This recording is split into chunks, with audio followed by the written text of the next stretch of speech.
لەناو سینەی بە ئاپورەی بەرلیندا لە چۆرە ڕێکەوتێکی زەمانە و لە چاو تروکانێکی مێژووە مانگێکی پەمەیی و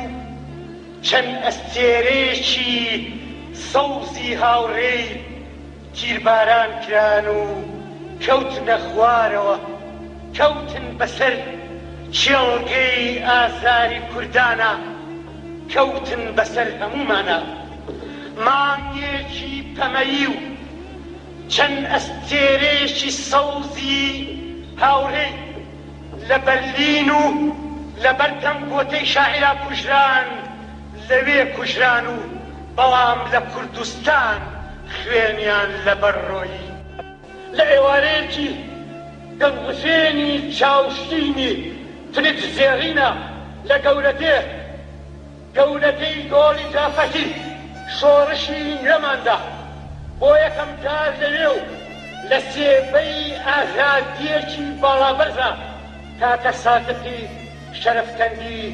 دکتۆر سەعیدم ناسی ئەو زەردەخەنەیەکی ناسکی وەک کاسیوەی هێنا بە پیر منەوە و منیش چەند شەعرێکی لەو شاخانە باڵگرتوم بۆ ئەو کردبوو بەدایی ئەم ناسینە ڕێگەی چاوەکانی شەهید دکتۆر قاسملۆ بێکات لە ڕێگەی دەنگیەوە لە ڕێگەی خۆشەویستی شەعر و ئازادیەوە لە ڕێگەی ئەوینی ئاوێتەبووی مەهاباد و سلەیمانیەوە لە ڕێگەی کشی تێکاڵۆسکاوی سنەوە هەولێرەوە لە ڕێگەی پەنجەی تێک ئاڵاوی کرماشان و کەرکووکەوە هەر یەک عەشقیش هەمومانی لەو کونە ئەشکەوت و ژێر تاوێرە بەرزانەدا کۆ کردبووە